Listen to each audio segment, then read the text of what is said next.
So first, welcome, welcome, welcome to friends, family, investors, our local officials, our Hardwire team, our Safariland team, and most importantly, our saves. My message today, believe it or not, I boiled it down to 2 words, which is a rarity for me.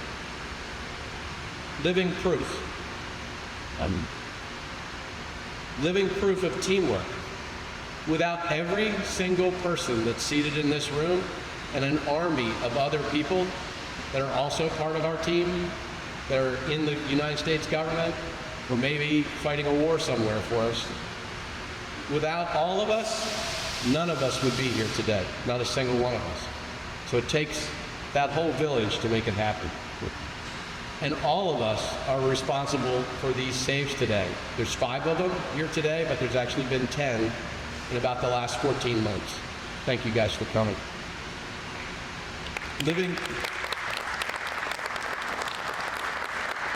Oh, you're gonna get a lot more applause later. Living proof of our trust. Our trust in the vision and the relationships that grew Hardwire from a garage to this.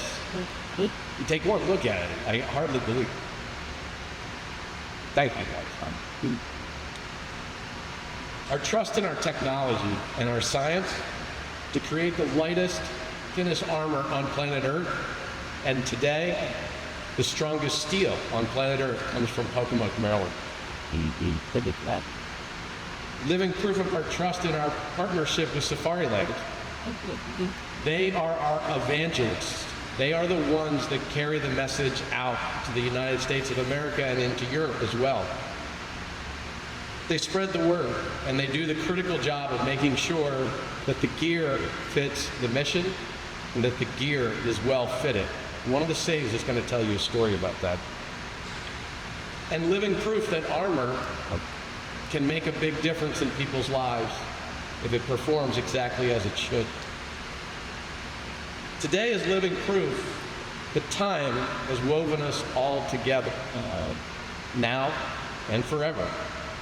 Some would say fate brought us all together, but I believe that it was our life's journey and our hard work that bed time to this exact point, right here and right now.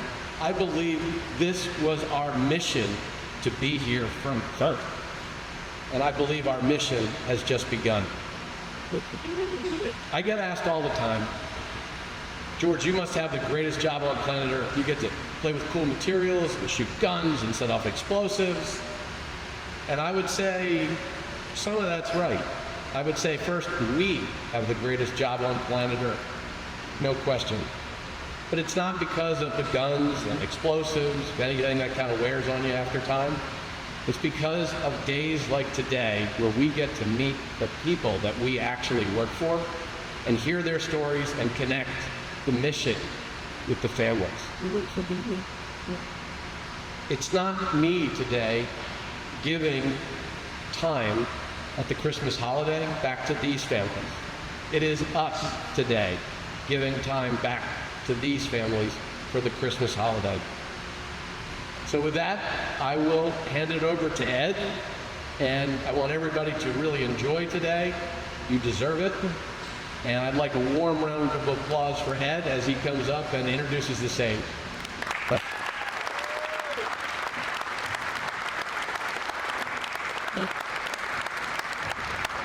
How's everybody doing today? Well, that's what I like to hear. That's what I like to see. I do have to tell you, I truly believe I may be in the running for having the best job. I truly do. Because when a critical incident takes place across the United States or into Europe, Australia, anywhere in the allied world, that funnels through all kinds of channels and ends up bringing my fund. And I get to reach out to heroes like we have here today, make sure they're doing okay, and welcome them into the SAVES Club. We've been doing it at Safariland since the mid-'70s.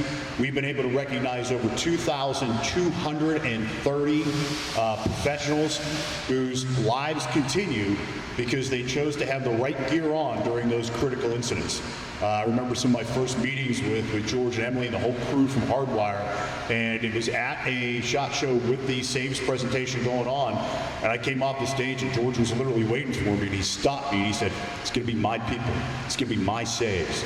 And he was passionate, and I love seeing that. And to give you an idea how much that's moved forward since that moment, I remember the first time we had one save for the year, and he was a Hardwire save. We have 50 saves this year, 10 of them are Hardwire saves. It's growing exponentially.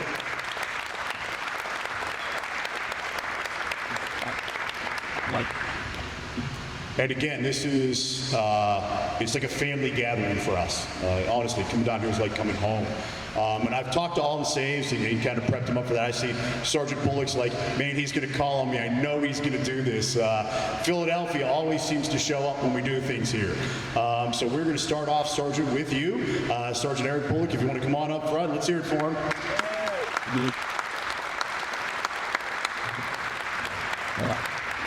All right, you're on. All right. Get nice and tight on that mic. I'm never going to hear it. Oh, Jesus, super buddy.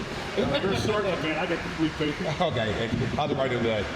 All right, so my story is for April the 30th in 23.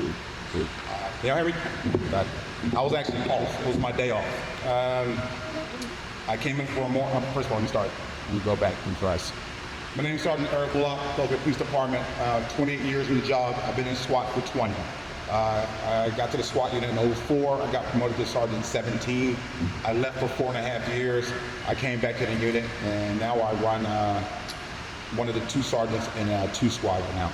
So on this day, 4/30/23, having been my day off, I came in for a warrant that morning. I was done by 8 o'clock in the morning.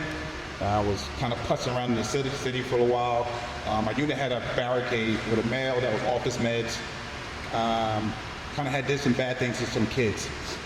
So one half of his family hadn't seen, I'll just use the name Uncle Earl, hadn't seen Uncle Earl in a while.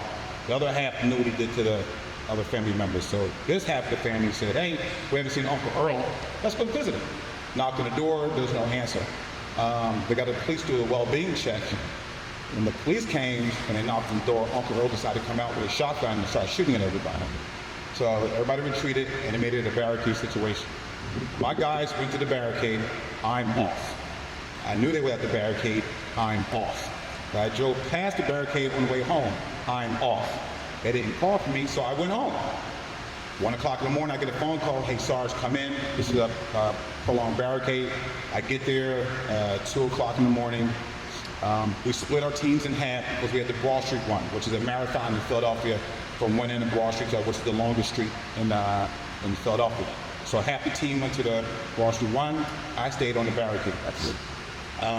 After we put gas in the house for approximately, I'm saying 20 hours, we used all the gas that we had in our inventory. Well, the only gas we had left was in our headquarters. He wasn't coming out, so they made the decision to make entry in the building. We used our recon scout here at the first floor, went into the second deck, here at the second floor, got to the third floor landing. The best way I can describe it is, there's the steps to the landing, this is the door, this is the long hallway, here's the door behind us. I put our shield guy on the hallway, I checked this door, which is locked from the outside. This is the door right here. One of the other saves that's not here right now is Mike Lavergetta. Mike took the ram, went to breach the door, he hit it one time. The second time he hit it, the door exploded. The guy started shooting at us with a shotgun, point blank range. Literally, he was literally on the other side of the door. Started shooting at us through the door. Lavergetta, for the grace of God, instead of breaching the door this way, had turned this way to breach the door. When the first shotgun blast came through, it hit Mike right here his side. The second one caught me under my arm and my cummerbund and on my shoulder. So I grabbed Mike, I pulled him back, and the rounds are coming through, it's tearing up the wall right here. So we got the shield guy up in the door, I pushed Mike over to the rest of the team, and I'm leaning back, and I said, "Yo, did I just get shot?" And he said, "Yo, Sergeant, just got shot." I said, "How the hell did I get shot on my dog?" I had a bunch of expletives. So finally, I tossed whatever remaining gas we had to the door. I threw a flashbang, went in. We breached the door, we went in, and there's the guy with a shotgun, and we had the gunfight right there, point blank range. It was closer to me than this chair. And Fitz, me, the guy, we exchanged shots. We dropped him. Went in, cleared the rest of the room. Don't know how he survived. I don't know. It's one of those things. He survived multiple gunshot wounds. I got Mike out of there, and I went downstairs, took off my gas mask, and my shotgun blast was, like I said, here and on the shoulder. My shoulder pad caught the blast through the gut. The only thing I had with my shoulder is that when I got shot initially, my hand went numb. So when I peeled back against the wall, I had that burning, pins and needles wall. I got the pins and needles for it on the back. And doing this until it came back. I didn't realize I got hit here until I got down and took my vest off. And then I took it off, checking me for injuries. And had a little bit of road rash, not much, very little. And I had all the blast fracture in my condyle, and I got on back to my shoulder. So I went to the hospital, and I had to make a phone call to the wife, which was another phone call. I kind of slipped it in there. Just want you to know, like, hey, and he's going, oh, you said the barricade? Yeah, I said the barricade. Yes. You're going to be from, oh, yeah, I got some paperwork to do. I got shot. So what's for dinner today? She's back at the hotel room. She did not find that was funny. I was more afraid when I went home than I did shot. So, but I just want to say, guys, thank you. If it wasn't for you guys, thank you. If it wasn't for you guys, I wouldn't be here. That blast was definitely fatal. Like I said, it was definitely fatal. And you guys, whatever, I was sore for a couple days, but that's about it. So I thank you, the department thanks you, and my family thanks you so much, guys. Thank you, and I appreciate it.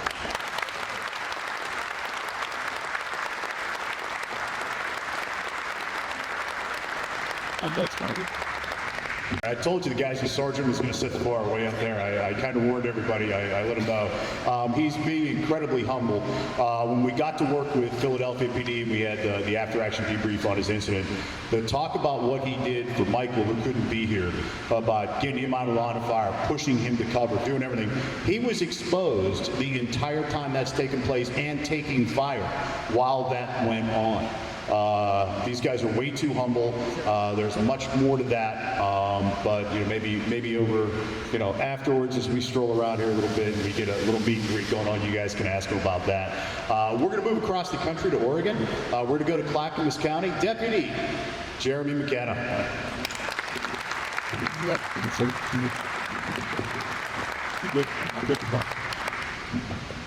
Well, I'm nervous so bad. That's all I got. All right. So on the morning of June 30th, 2023, sorry, at 7:04, I was in roll call at 07, and burglary in progress came out at a tool storage and rental business. And it was my 9th shift out of the academy, my 5th graded day of FTEP. I'm incredibly lucky. My sergeants call me a shit magnet. That's great. Sorry, kids. My apologies.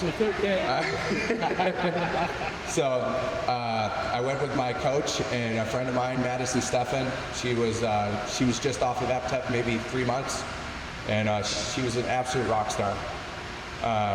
Me and my coach pull up to the business. There was a deputy there, Ryan Rogers. I'm going to give these guys absolutely most credit to because they're the ones who apprehended the suspect. My coach's name was Dan Blair. We'll get more to him. So we run code there because he's still in the area. It was my first time ever running code, which is crazy.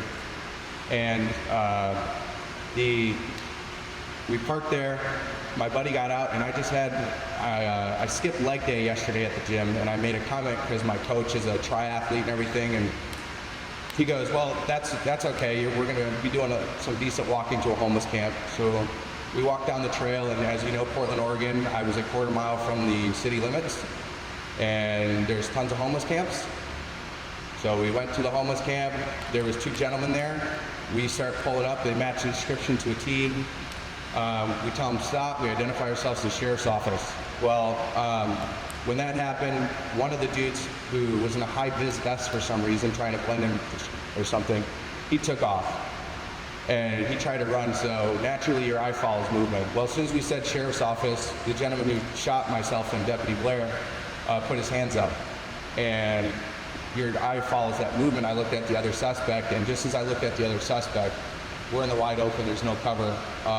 He reaches down into the back, and he has no shirt on, so you're judging him and you're thinking he's not that big of a threat because you can't see any weapons in the obvious area.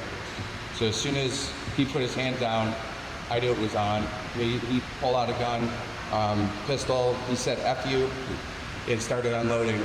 I didn't have the time to react. It took me 1.2 seconds to get my gun out.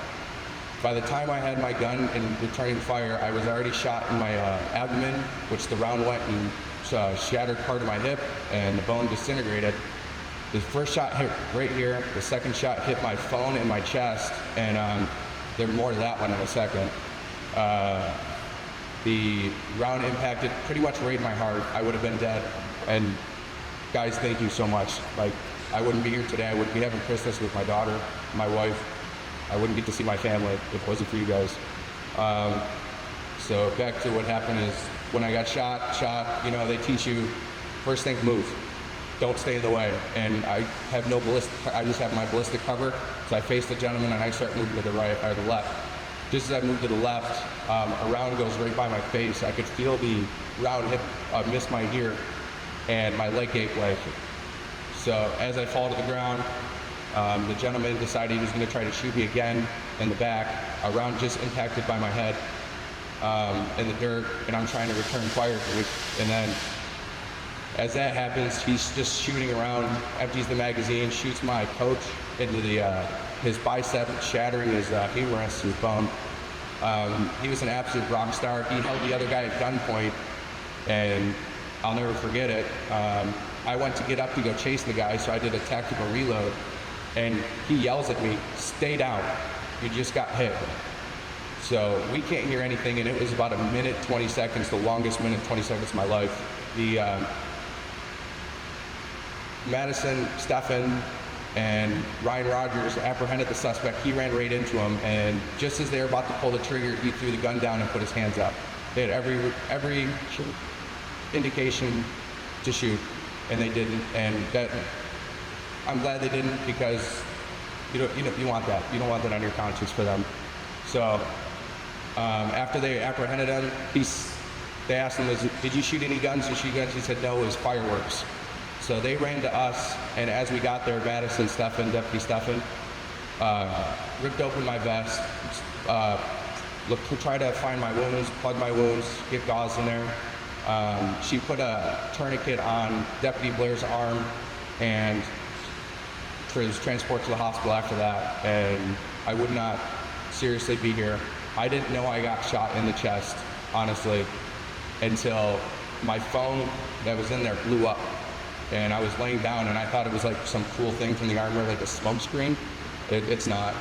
So I had to throw my phone out of my vest, and I just laid in the homeless camp and waited to get to the hospital. I appreciate you guys so much from the bottom of my heart.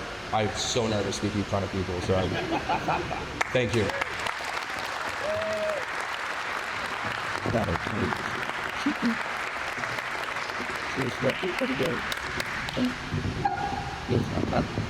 Yeah, that's a real welcome to law enforcement. 9 days into the job there. Not a lot of preparation. Get your head set around that. The phenomenal work on his part. Speaking of young officers, we're going to move over to Montana now, and Deputy Erik Reynolds is going to come tell you a story. We all got hit with small handgun rounds. We're going to change the narrative here. Come on up, Deputy. Okay.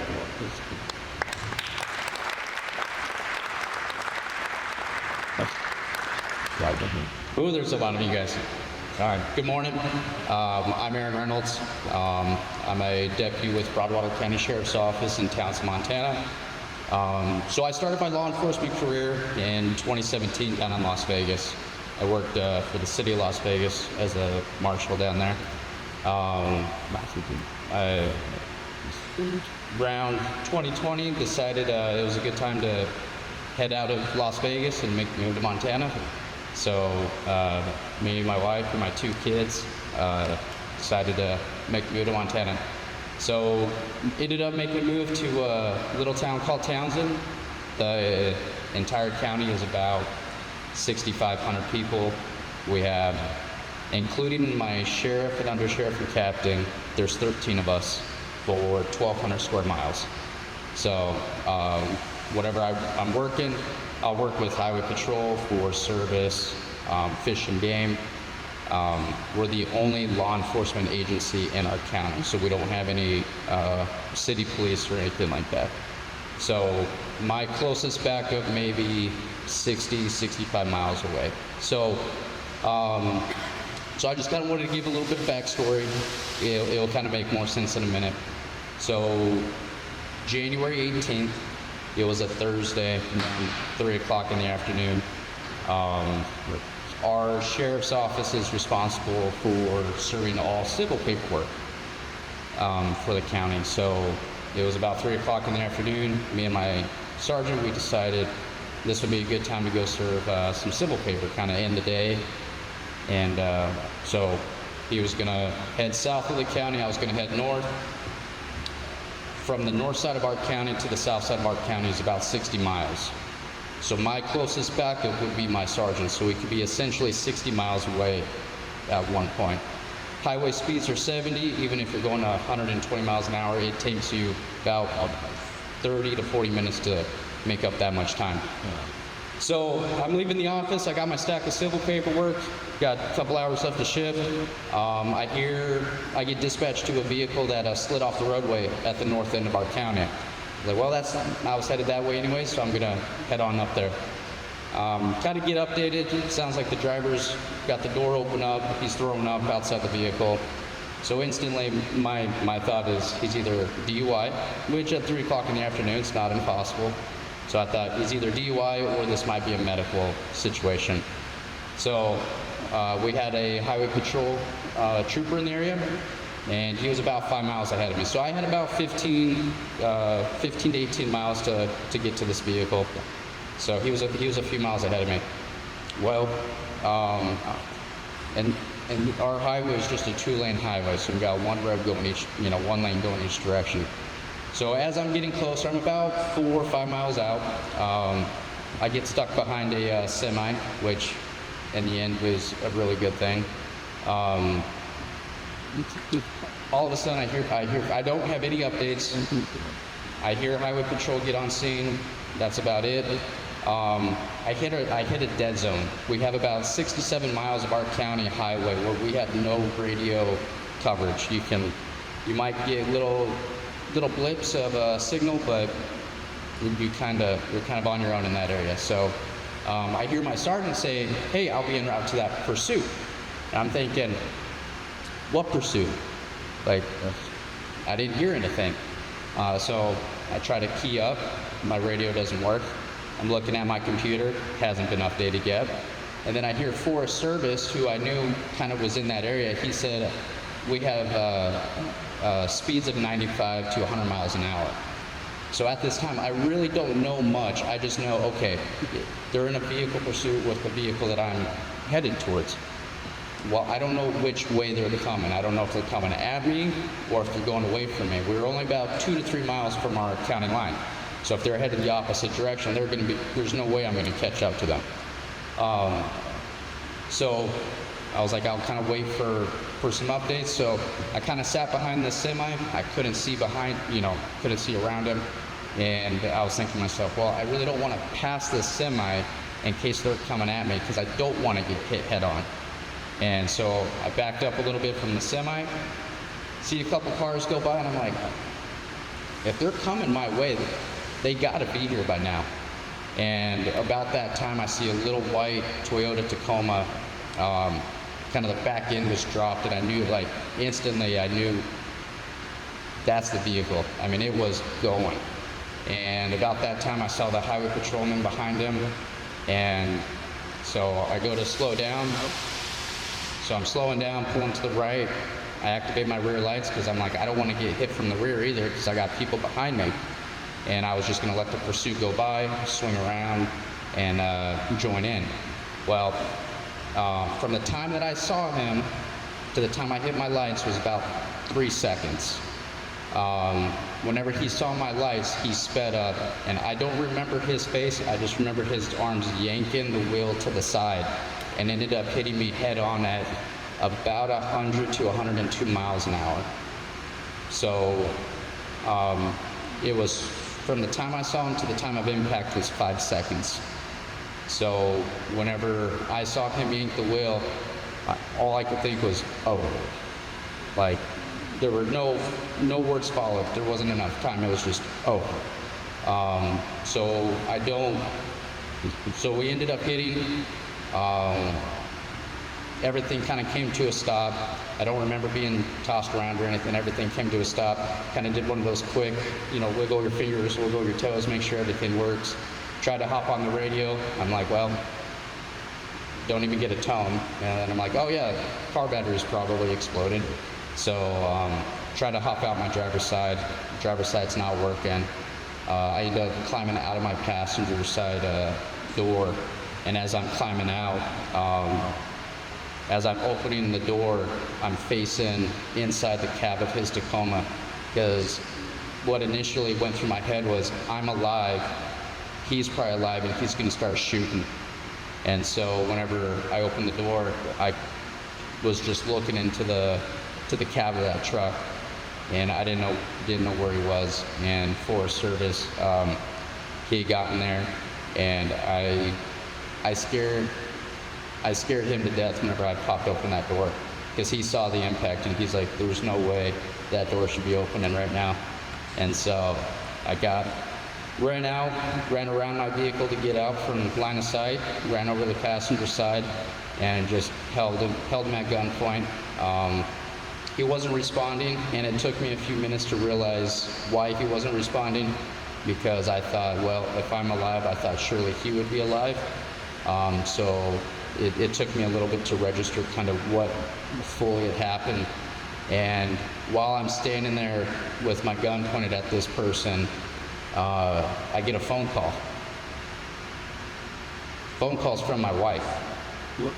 So what had happened was my wife got notified by the Apple SOS that I was in a crash, and she could see my location, and the location that I was at is notorious for head-on crashes.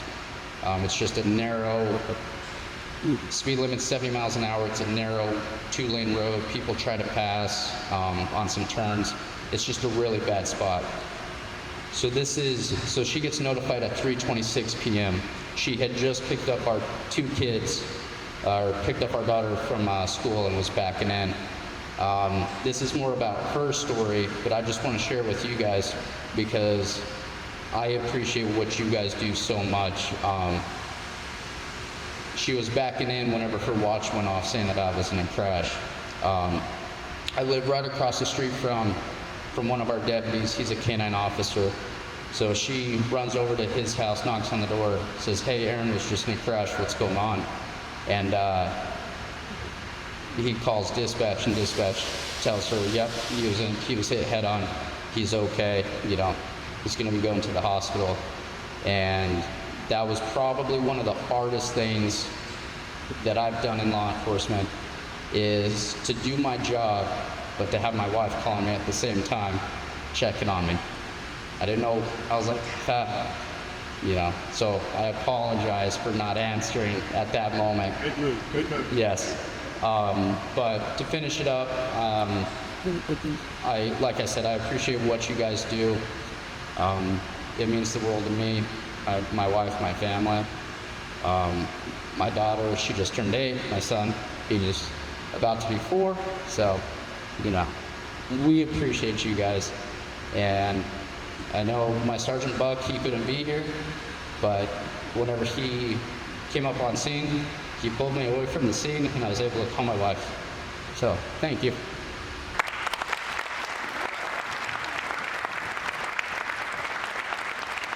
Yeah. Dr. Gill, something? Yeah, you forgot a little something. I mentioned when we began this part, we took rounds, and they're rough. Average, up to a 230 grain 45, the 147s, the 127s. They're small projectiles moving really fast, okay?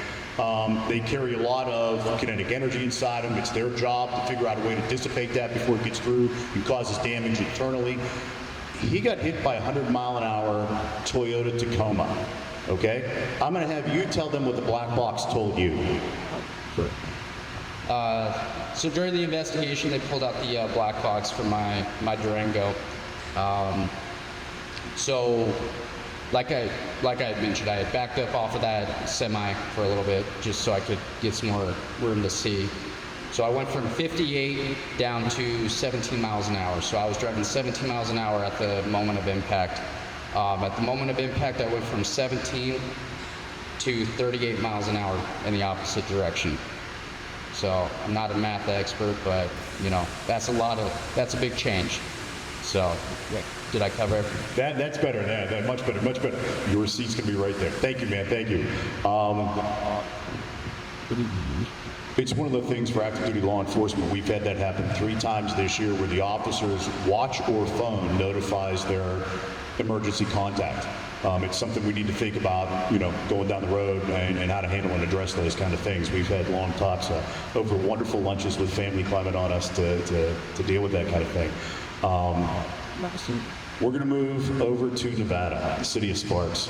Officer Anthony Huizar is going to come up, and he's going to relate to you an incredible event. Please, sir, come on up. Just gonna work for you.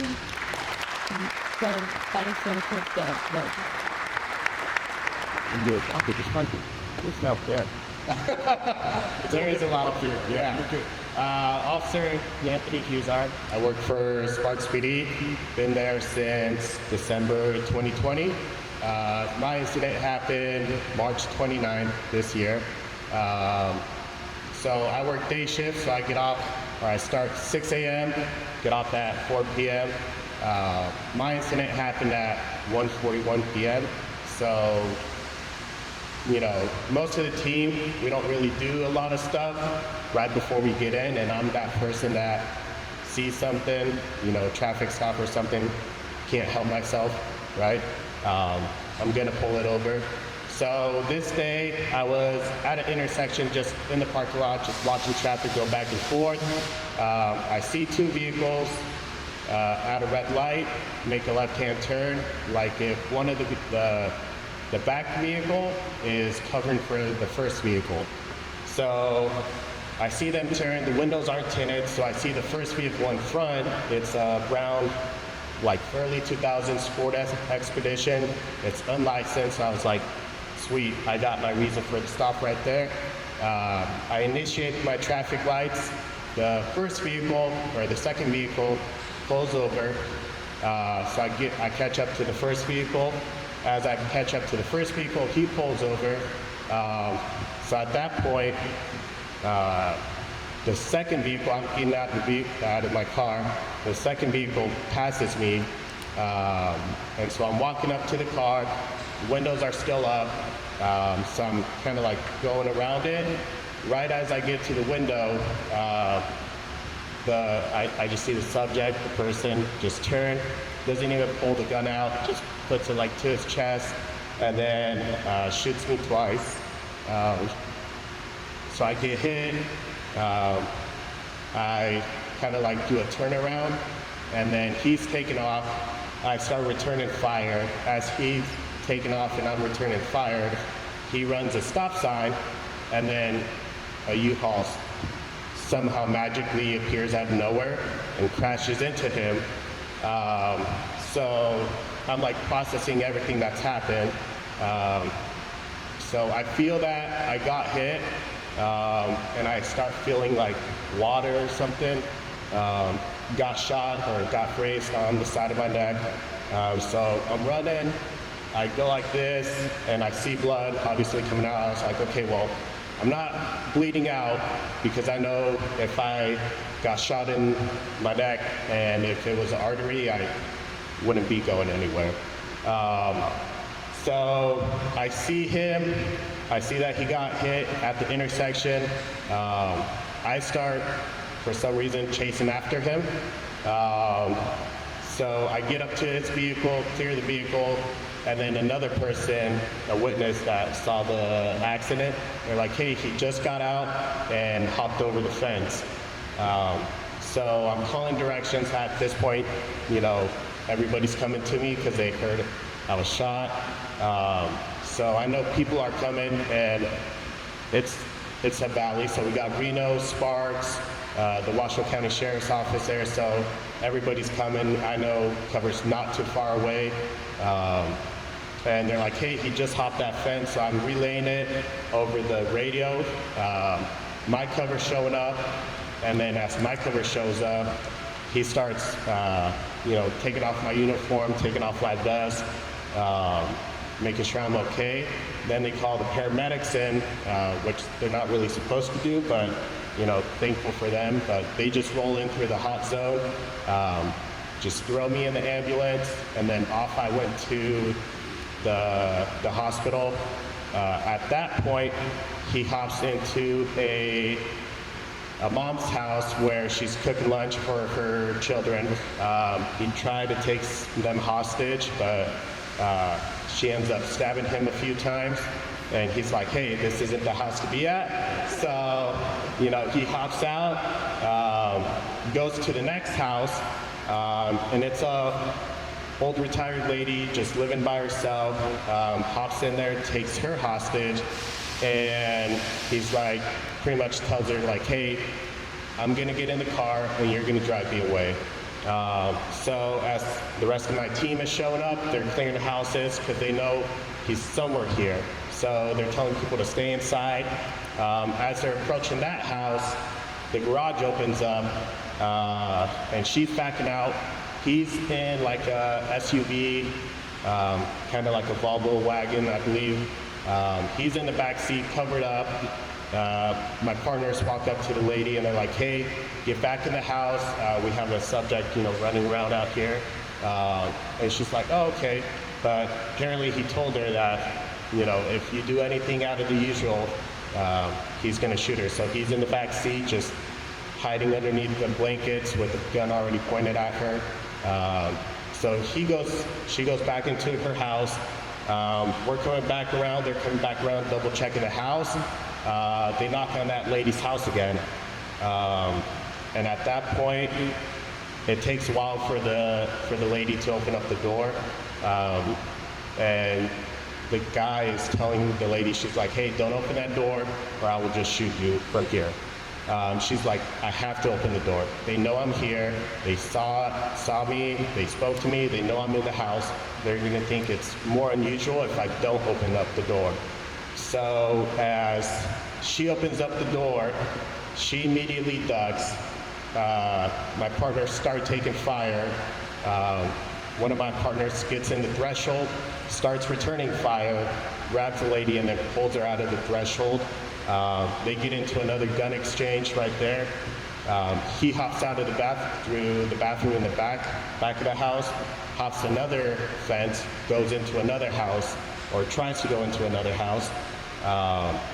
And that lady, at that point, we already have the drone up. So we have the drone. That lady's calling 911. So the 911 dispatcher tells her that, hey, you can still get out of the house. She's communicating to the sergeant like, hey, get out of the house through the front door.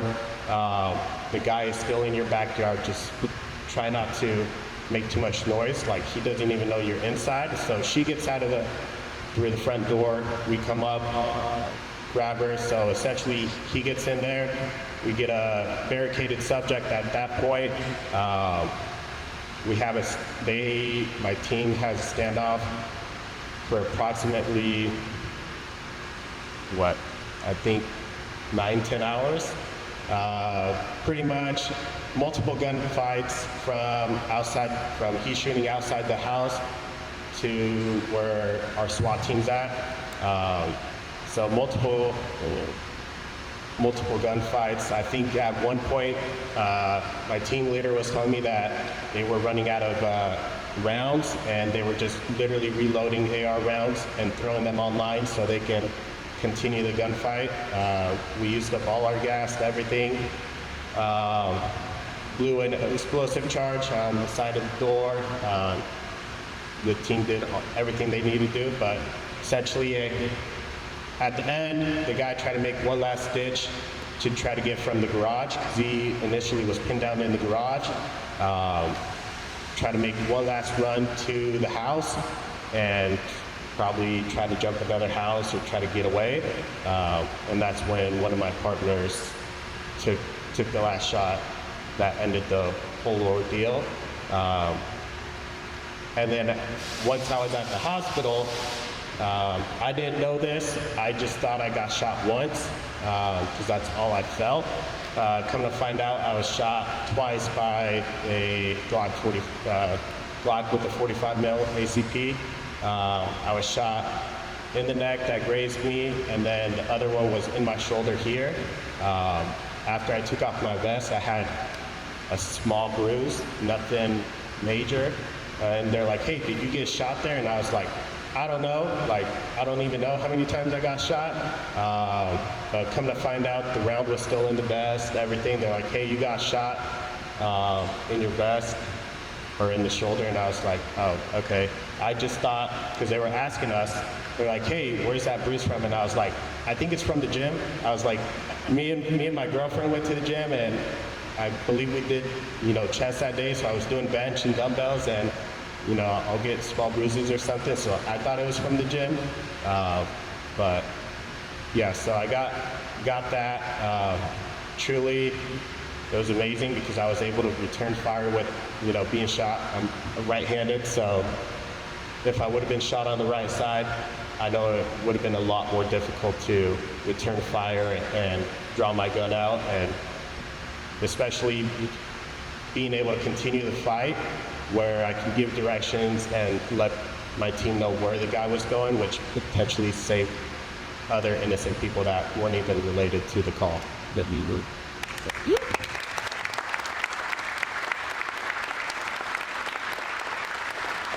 As he said, he was able to draw, return fire accurately, move, get off the X, do everything he's trained to do. Just beyond phenomenal. As the year progressed, we moved our way down to Phoenix, Arizona. We have a young officer here who is going to relate to you performance at an entirely next level. Officer Matthew Haney. Thank you. So much.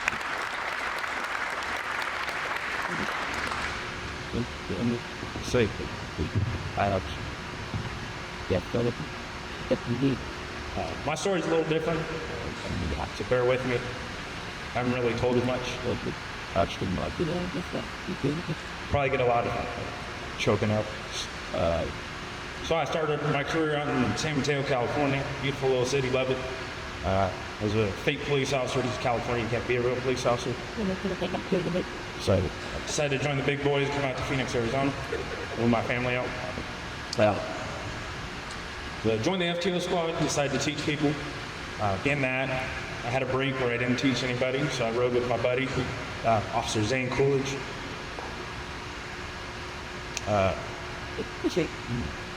Bear with me. September 3rd. Phoenix is great because you can ride two men to a car. Nights. I throw a jab to Philly. We're the fourth largest city in the nation now. Philly's 5. We do it with only 2,000 cops too. Anyway, we go to a burglary call. In that burglary, it happened to escalate. I guess the guy had grabbed a bat and went to go attack a homeowner too. So in Phoenix, that's a very routine call. So we pull up. Callers right outside say, oh yeah, the guy that just tried to beat my husband up, he's over in that house. So we go set up on that house. Zane and I are just doing what we do, good old-fashioned police work. Bad guy decides to try and jump towards us. He sees us. He decides he doesn't want to jump towards us and would like to run away. Despite my looks, I'm pretty fast. Zane, though, is just faster. So we take off in a foot pursuit. you don't know Phoenix, we have alleys. I didn't have alleys in California.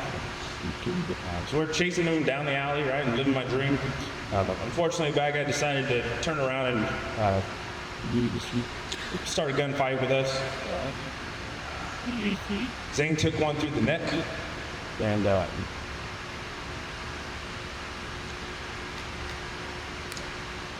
so yeah, Zane took one in the neck.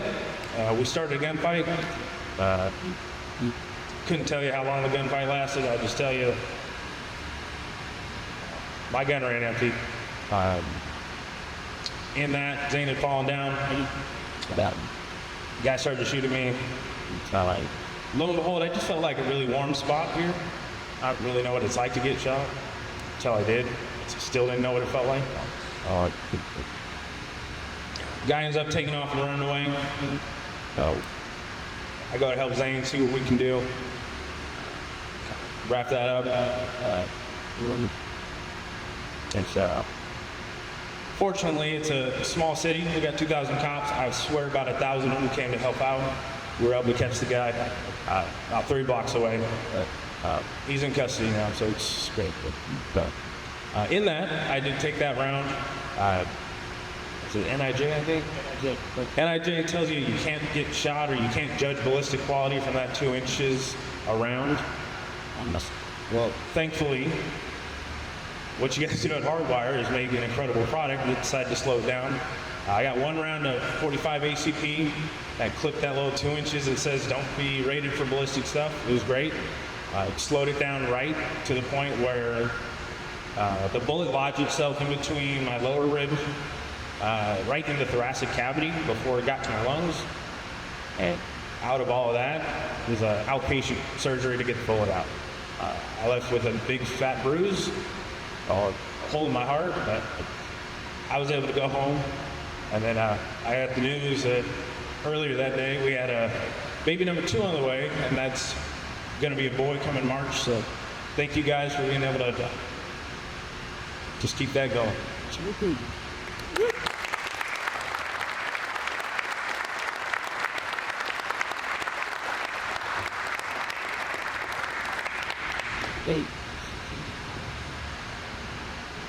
I think, man,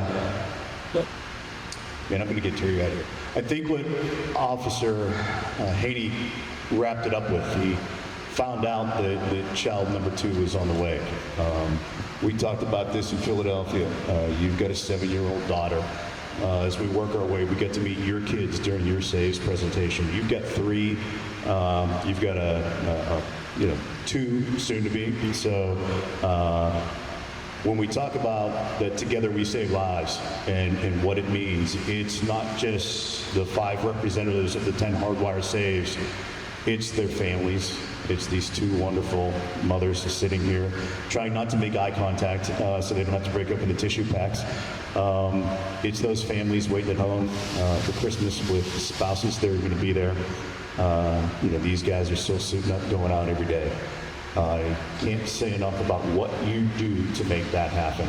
Every meticulous event that takes place out here, every step on the line, every load of the machine, every person that runs a forklift with material in here may be bringing in the next piece of equipment, material, layer, edge shot stock that's going to bring these guys home to their families, their communities, and make the difference between a celebration like this or a name being engraved north of us on the wall in Judiciary Square the first week of May at the police memorial site. That's the difference you make. That's how much it counts what you do every single day. Somewhere we have, you want to make the introduction, George? Well, this is her state. Yeah. So with that, I'd like to introduce Mary Beth Carozza, our state senator, who is also one of our neighbors and one of the best state senators you could ever have in any state of the union. Right now.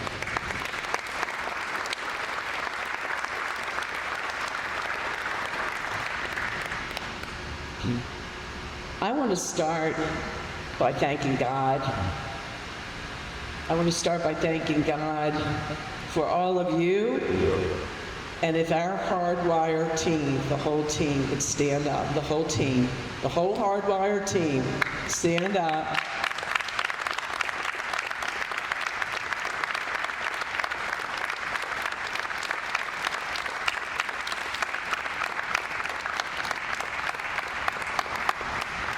Thank you.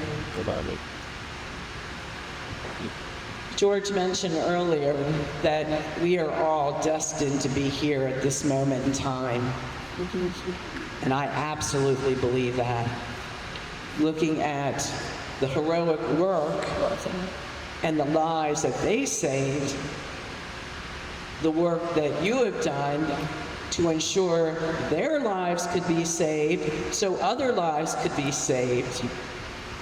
Yes, ladies and gentlemen, we are destined to be here today at this moment in time. And it was mentioned earlier who had the best job. I could not be more proud to be the state senator representing the Hardwire team and all the good work, life-saving work that you do day in and day out. Let's hear it again. Let's hear it again for this life-saving work.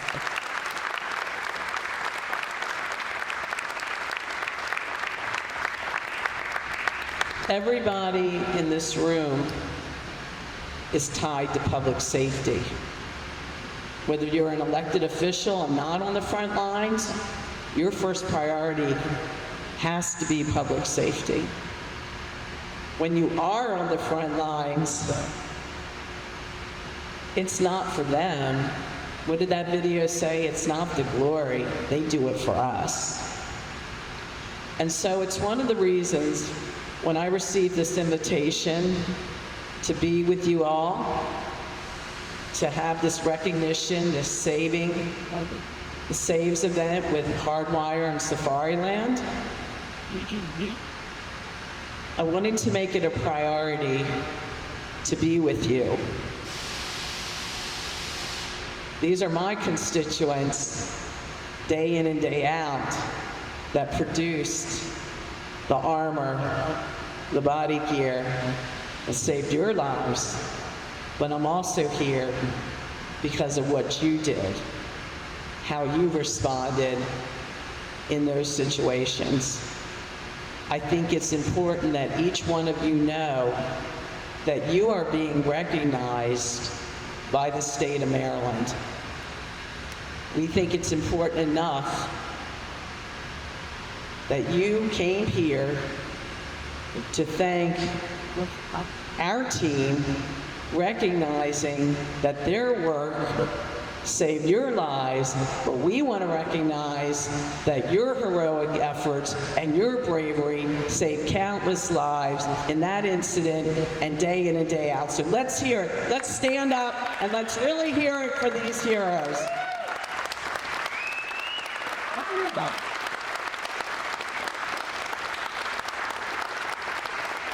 Look at this. One more time. Let's hear it.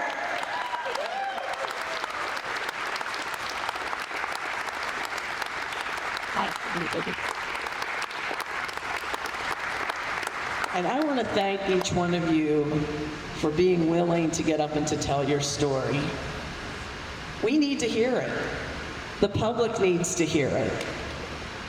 And to do it in front of the people who made a difference in your lives. But this is a recognition about not only the saves, but it's the recognition of what I call the domino effect of saves.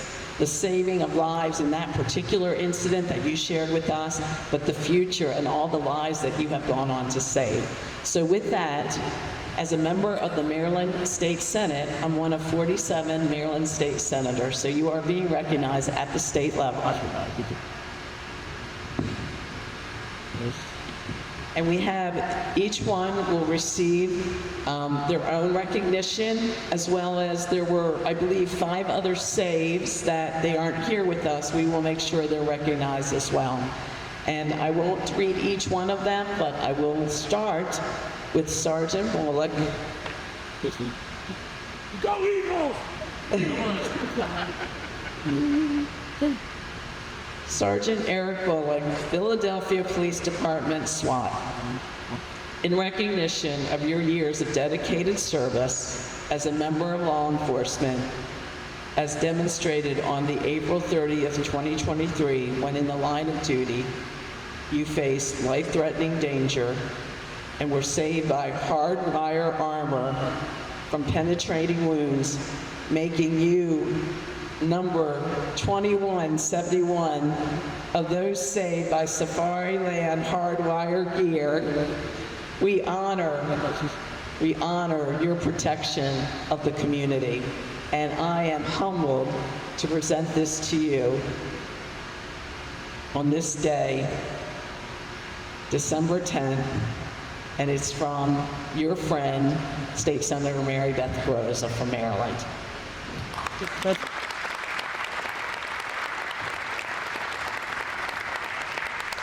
And we are recognizing Deputy Jeremy McKenna, Clackamas County Sheriff's Office, Oregon, in recognition of your dedicated service and your event on June 30th, 2023. And when you face life-threatening danger and were saved by Hardwire Armor from a gunshot to your chest, making you number 2193 of those saved by Safariland Hardwire gear. We honor your protection of our community. Congratulations.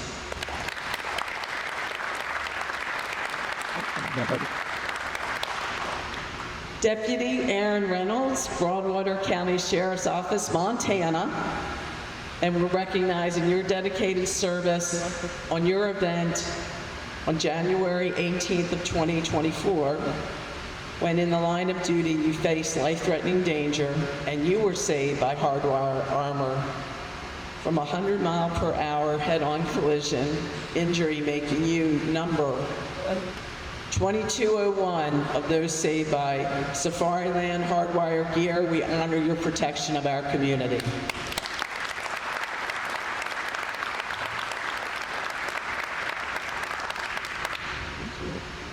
Officer Anthony Huizar, Sparks Police Department, Nevada. And after hearing that story, I didn't think, I said, where is this suspect going next? It's just amazing what you did in that incident. On March 29th, 2024, when you faced that life-threatening danger and continued to perform, being able to give instructions to others so that they could eventually take this suspect out, no doubt saving countless lives. And we're recognizing you in this standoff, making you number 2208 of those saved by Safariland Hardwire gear. We honor your protection of our community and our country.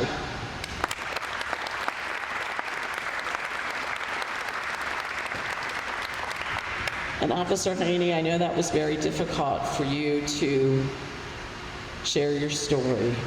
And I think what touched us the most with all of the stories that were told, but it particularly hit us when Officer Haney shared his story about finding out he would be a father, that we also have to honor the families that make the sacrifices so our law enforcement can continue to protect us.